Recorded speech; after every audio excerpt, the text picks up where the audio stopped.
Hello students,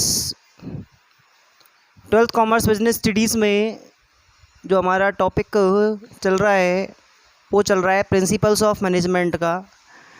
इसमें हम discuss करने वाले हैं आज एक नया topic, contribution of Henry Fayol in development of management.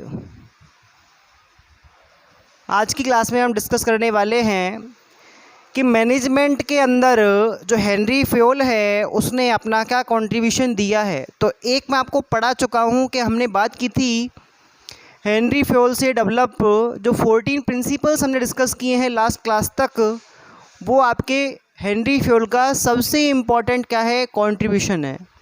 Henry Fayol जो है इनको जनरल या एडमिनिस्ट्रेटिव जो मैनेजमेंट होता है उसका फादर कहा जाता है, और इनका जो रोल है, इनका जो कंट्रीब्यूशन है वो अपने आप में काफ़ी इम्पोर्टेंट है। इनका जो कंट्रीब्यूशन था उसी की बदौलत जितने भी ऑर्गेनाइजेशन है वो सारे के सारे ऑर्गेनाइजेशन टॉप मैनेजमेंट, अच्छा मैनेजमेंट, गुड मैनेजमेंट कर पा रहे हैं, क्योंकि वो उन्हीं प्रिंसिपल्स को, टेक्निक्स को यूज़ कर रहे हैं जो हेनरी फेयोल ने आपको जनरल मैनेजमेंट करने के लिए दी हैं। क्लियर?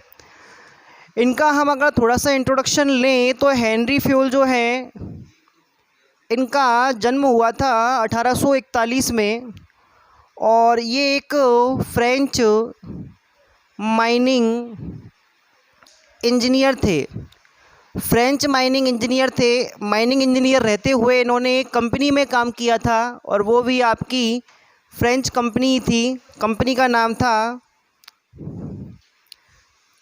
नाम है कंपनी डी कॉमेंट्री फॉर चम्बॉल्ट।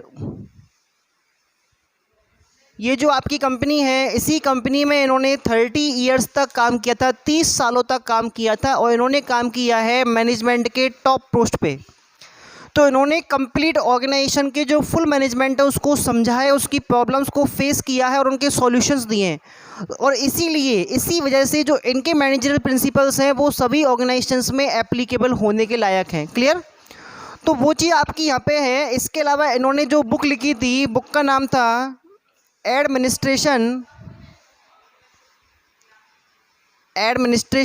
इंडस्ट्रेले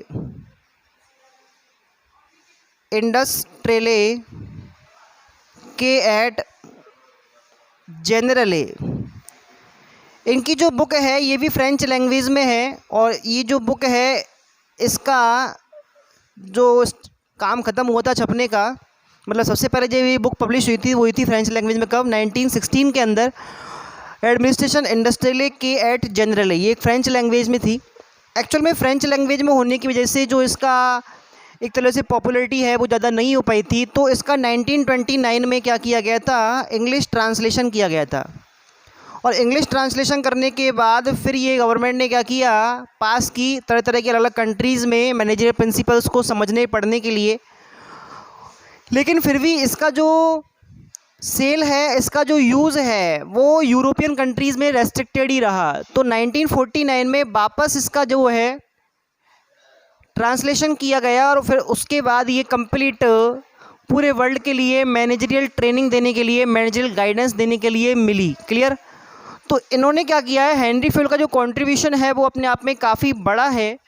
इन्होंने क्या किया है, इन्होंने सबसे पहले दिए हैं क्या, मैंने आपको बताया था कि इन्होंने ही मैनेजमेंट को फंक्शंस में डिवाइड किया था। सबसे पहले जो 4 मेजर फंक्शन जो बताए हैं हेनरी फेयोल ने, वो सबसे पहले हेनरी फेयोल ने ही बताए थे। उससे पहले मैनेजमेंट में फंक्शंस को अलग अलग डिवाइड करने वाला कोई नहीं था।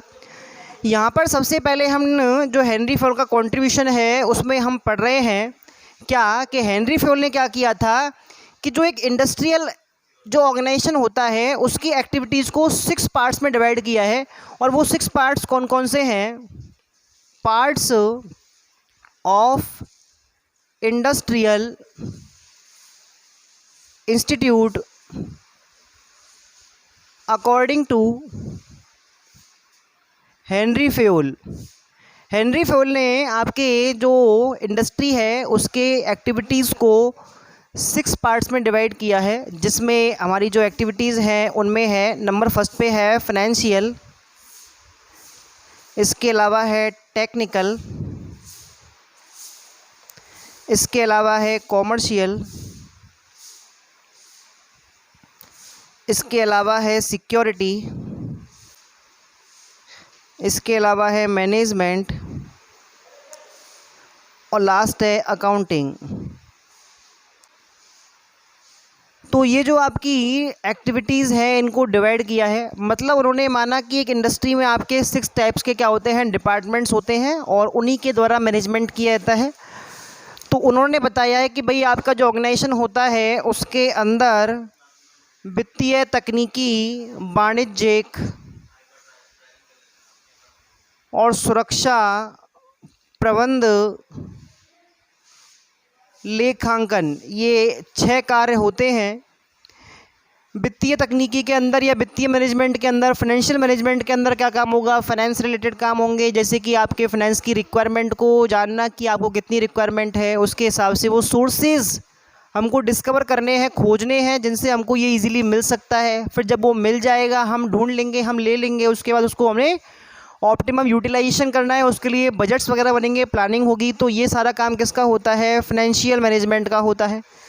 टेक्निकल मैनेजमेंट जो होता है वो होता है आपकी जो आपकी मॉडर्न टेक्निक्स होती हैं उनके यूज़ से किस तरह से आप अपने बिजनेस में नए नॉलेज पर आधारित जो न्यू टेक्निक्स हैं उनका यूज़ कर सकते हो। तो ये काम जो होता है वो आपका किस में होगा, टेक्निकल डिपार्टमेंट के अंदर होगा। कॉमर्शियल में जो आपका माल है वो कैसे कस्टमर तक पहुँचे, उसके अलावा आपको क्या करना है, उसको सेटिस्फेक्शन के लिए जो काम करने हैं वो भी करने हैं। इसके अलावा एडवर्टाइजमेंट, पैकेजिंग वगैरह जो आइटम्स आपके होंगे वो सारे इसके अंदर आएंगे। सुरक्षा में आती है माल और संपत्तियों की सुरक्षा। जैसा कि आप जानते हैं कि किसी भी ऑर्गेनाइजेशन के अंदर ढेर सारी एसेट्स होती हैं, स्टॉक होता है, तो उनको कैसे हम सिक्योर करें, वो सिक्योरिटी सिस्टम, वो सिक्योरिटी मैनेजमेंट आपका ये डिपार्टमेंट करेगा। एक होता है आपका मैनेजरियल डिपार्टमेंट। मैनेजरियल डिपार्टमेंट में आपके वही सारी एक्टिविटीज़ आती हैं जो मैंने आपको डिस्कस की थी मैनेजरियल फंक्शंस के फॉरम में, और ये आपकी मेन एक्टिविटीज़ कितनी है, 5। क्लियर। फिर लास्ट बात की थी अपन ने अकाउंटिंग की। अकाउंटिंग के अंदर आपके वही सिंपल जो आपके काम आते हैं, जैसे कि अकाउंटिंग पोस्टिंग करना, बुक कीपिंग करना, इसके अलावा रिकॉर्ड्स मेंटेन करना, इसके अलावा ट्रायल बैलेंस वगैरह, बैलेंस शीट वगैरह तैयार करना, कैश का फ्लो देखना कि कैसा है। तो ये सारी चीज़ें जो होती हैं ये आपकी किस में आती हैं, इन 6 एक्टिविटीज़ के अंदर हेनरी फेयोल ने काउंट किए हैं। क्लियर। जो हेनरी फेयोल का कंट्रीब्यूशन है वो आपके 3 टाइप्स का है। नंबर फर्स्ट पे तो हमने पढ़ा हुआ है प्रिंसिपल्स ऑफ मैनेजमेंट, ये इनका कंट्रीब्यूशन था। इसके अलावा इन्होंने मैनेजर्स क्वालिफिकेशन एंड ट्रेनिंग के बारे में भी बताया है, और एक इन्होंने नंबर 3 पे दिए हैं एलिमेंट्स ऑफ मैनेजमेंट। तो ये 3 चीज़ें जो हैं ये आपके कंट्रीब्यूशन में काउंट होती हैं, जिसमें से फर्स्ट ऑफ ऑल मैं डिस्कस कर चुका हूँ प्रिंसिपल्स ऑफ मैनेजमेंट के बारे में। यहाँ पे हम सेकंड डिस्कस कर रहे हैं managerial qualification and training. Henry Fayol वो पहले आदमी थे, पहले व्यक्ति थे जिन्होंने मैनेजर्स के अंदर कुछ स्पेशल कैरेक्टरिस्टिक्स को क्या किया, आइडेंटिफाई किया और उनके बारे में बताया कि ये तो उसमें होनी ही चाहिए। इन सारी की सारी कैरेक्टरिस्टिक्स के होने पर आप बेस्ट मैनेजमेंट के बारे में सोच सकते हैं कि एक ऑर्गेनाइजेशन के अंदर अच्छा मैनेजमेंट हो, और वो क्वालिटीज़ कौन कौन सी होंगी, वो ट्रेनिंग कौन कौन सी होंगी, जिसमें आपकी फ़िज़िकल आती है, फिज़िकल, एक आती है मेंटल, एक आती है वर्चुअल, एक आती है एकेडमिक, एक आता है एक्सपीरियंस और एक आती है टेक्निकल। आपको याद करना भी काफ़ी इजी होगा। अभी अभी हमने डिस्कस किया था इंडस्ट्रियल इंस्टीट्यूशन की एक्टिविटीज़ के पार्ट्स, तो वो भी 6 थे, और यहाँ पर जो आपके क्वालिफ़िकेशंस मैनेजर के बारे में बताए हैं वो भी कितने हैं, 6 हैं।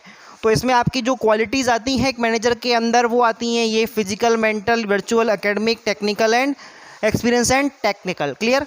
तो फिजिकल में आप जानते हैं क्या आएगा, फिजिकल में आएगा आपका कि आपका जो एनर्जी है, वो जो वाइटलिटी है, इसके अलावा आपका जो नेचर है, वो सारी चीज़ें आपके फिजिकल बिहेवियर के अंदर आती हैं, फिजिकल नेचर के अंदर आती हैं, फिजिकल कैरेक्टरिस्टिक्स के अंदर आती हैं। मेंटल जो होता है, मेंटल जो आपकी कैरेक्टरिस्टिक्स होती हैं, उनमें आपके डिस्कस होता है कि आपकी इंटेलेक्चुअल पावर कैसी है, आप कैसी डिसीजन मेकिंग करते हैं, आप किस तरह से क्विकली डिसीजंस लेते हैं। तो ये सारी चीज़ें आपकी क्या होती हैं, मेंटल हेल्थ के अंदर या मेंटल कैरेक्टरिस्टिक्स के अंदर काउंट होती हैं। वर्चुअल में आप क्या आते हैं कि आप कितना इनिशिएट करते हैं। देखो मैनेजर दो तरह के होते हैं, एक होते हैं नकलची मैनेजर। उनका सीन क्या होता है भाई, सामने वाली कंपनी के मैनेजर ने या कॉम्पिटिटिव कंपनी के मैनेजर ने क्या किया, किसी अपॉर्चुनिटी को लिया और उस पर काम किया, उसको इम्प्लीमेंट किया, उससे उसको कुछ प्रॉफिट हो रहा है, बेनिफिट मिल रहे हैं ऑर्गेनाइजेशन को बहुत सारे। तो जो ये वाला मैनेजर है वो सोचता है कि मैं भी ऐसा ही करता हूँ। अभी इसने क्या है कि अपॉर्चुनिटी में से वो उतना खास बेनिफिट नहीं लिया, क्योंकि ये तो केवल कॉपी कर रहा है। ये जो मैनेजर होता है, जो हेनरी फ्योल आपको बता रहा है, हेनरी फ्योल ये कह रहा है कि भाई देखो जो मैनेजर होता है ना, उसको इनिशिएट रहना चाहिए, इनिशिएटिव करना चाहिए कुछ काम। कैसे कि अपॉर्चुनिटीज़ को अपन को क्या नहीं करना, वेट नहीं करना, बल्कि खुद डिस्कवर करना है और उनको क्या करना है, अचीव करना है। उनसे जो प्रॉफिट्स होने वाले हैं उनको आपको ले लेना है। क्लियर समझ में आ रहा है? तो वो काम होना चाहिए। इसके अलावा आपकी जो रेस्पॉन्सिबिलिटी, यस, कुछ जो मैनेजर्स होते हैं वो रेस्पॉन्सिबिलिटीज़ को एक्सेप्ट नहीं करते हैं। तो यहाँ पे आपको क्या करना है, जो आपकी वर्चुअल जो कैरेक्टरिस्टिक्स है उनमें ये भी आता है कि आप अपनी रेस्पॉन्सिबिलिटीज़ को एक्सेप्ट करें, और ऐसा एक्सेप्टेशन जो होता है उससे आपकी जो पॉजिटिविटी होती है ऑर्गेनाइजेशन अंदर वो बढ़ती है, और आपकी जो सबॉर्डिनेट्स होते हैं, कलीग्स होते हैं, वो आपको फुली सपोर्ट करते हैं। क्लियर? एकेडमिक में क्या आता है, एकेडमिक में आता है related to work. Related to work में जैसे कि मान लो अगर कोई अकाउंटेंट है तो उसको अकाउंटेंसी का नॉलेज होना चाहिए, और अगर मान लो कोई फाइनेंस मैनेजर है तो उसको फाइनेंस से रिलेटेड सारी नॉलेज होनी चाहिए। तो एकेडमिक क्वालिफिकेशन में आपकी आती है related to work knowledge. Related to work knowledge में जिस टाइप का वर्क जिस बंदे को दिया गया है, जिस मैनेजर के पास जौन सा डिपार्टमेंट है, उन सभी से रिलेटेड उसके पास प्रॉपर नॉलेज होनी चाहिए, वो आपकी एकेडमिक नॉलेज के अंदर काउंट होगी। एक्सपीरियंस जो होता है वो होता है टाइम ड्यूरेशन के साथ। जैसे जैसे आप प्रॉब्लम्स को फेस करते हैं, जैसे जैसे आप डिसीजन मेकिंग करते हैं, आपकी जो क्या होती है एक्सपीरियंस होता है वो बढ़ता जाता है, और ये भी आपकी कैरेक्टरिस्टिक्स के अंदर ही माना जाता है। और लास्ट है आपका टेक्निकल फीचर या टेक्निकल कैरेक्टरिस्टिक या ट्रेनिंग। टेक्निकल में आपको नई नई टेक्निक्स के बारे में क्या करना है, इस्तेमाल करना है, मॉडर्न टेक्निक्स को खोजना है, सोचना है और उनको यूज़ करना है। क्लियर? तो ये जो आपके 6 जो कैरेक्टरिस्टिक्स बताए हैं, जो 6 आपके मेन फीचर्स बताए हैं, उनके बारे में आपको समझ में आया होगा। क्लियर? इसके अलावा आपका नंबर 3 पे आता है एलिमेंट्स ऑफ मैनेजमेंट। देखो एलिमेंट्स